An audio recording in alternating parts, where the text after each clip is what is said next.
December 1944, the forests of Belgium were freezing under one of the most coldest winters Europe had seen in years.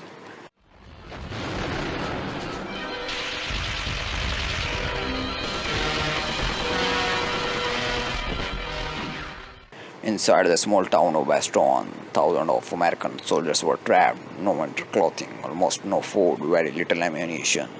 Of course, to tell the whole story would take years, but the theme would be the same. Teamwork wins wars. I mean teamwork among nations. And surrounding them from every direction was Hitler's final great army. German commanders believed Baston would collapse within days, but then one American general made a promise so unbelievable even other Allied commanders struggled to believe him. He claimed he could turn an entire army in the middle of a snowstorm and launch a counterattack within 48 hours. A move many officers called impossible, but that general was George S. Patton. And what happened next became one of the most famous rescue operations of World War II. By late 1944, Nazi Germany was collapsing. The Allies had already liberated France after the D-Day invasion. American, British, and Soviet forces were closing in from every direction. But Adolf Hitler still believed he could change the course of the war within one of the final offensive. His plan was bold and incredibly risky. Germany would launch a surprise attack through the Ardennes forest in Belgium.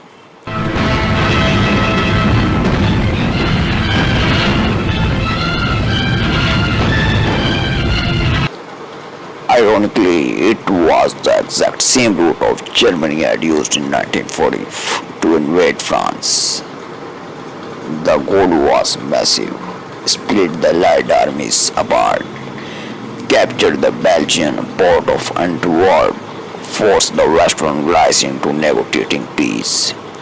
If successful, it could completely delay the Allied invasion of Germany. On December 16, 1944, before sunrise, thousands of German artillery guns opened fire. Then more than 2 lakh German troops pushed forward through the snow. The Battle of the Bulge had begun. The German attack caught many American units completely off guard. Roads became jammed with retreating vehicles, communications lines failed, entire units were separated in the chaos. And in the middle of all this confusion, one small Belgian town suddenly became critically important. Baston, one major roads connected through the town. If Germany captured it, their tanks could continue driving west almost unchecked. To defend Baston, the Americans rushed in the 101 Airborne Division. But within days, German forces surrendered the town entirely. The soldiers inside Baston were exhausted. Many had little winter equipment, medical supplies were running out. Some soldiers wrapped their feet in tents and blankets just to survive the freezing temperatures. Then the Germans sent a surrender message. The American commander, Brigadier General Anthony McAuliffe, responded with a single word: nuts. The reply became legendary, but the reality inside Baston was far less hero. The defenders were running out of time.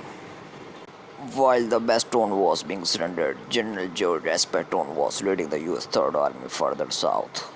Patton already had a reputation.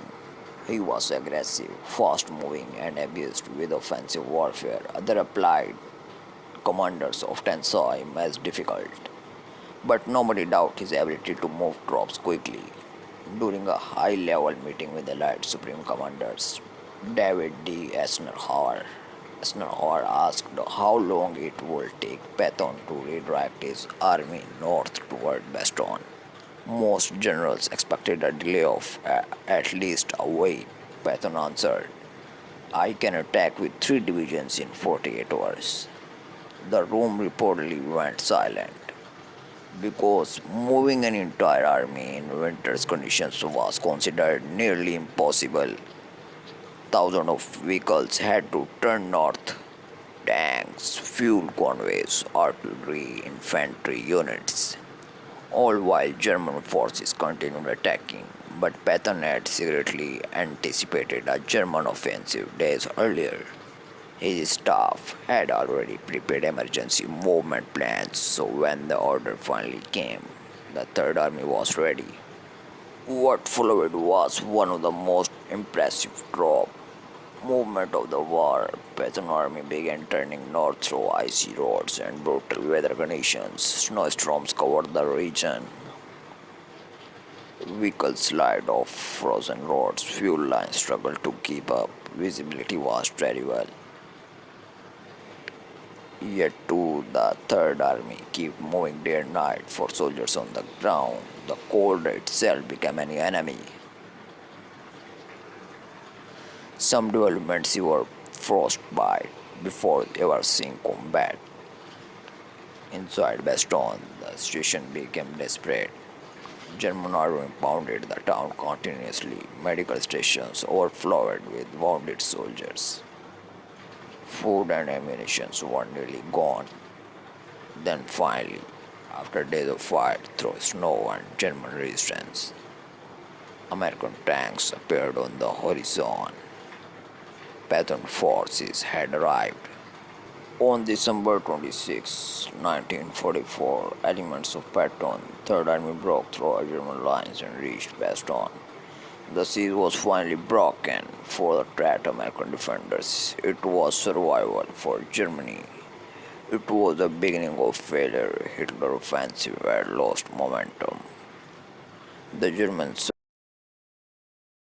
in men, tanks, fuels, and equipment.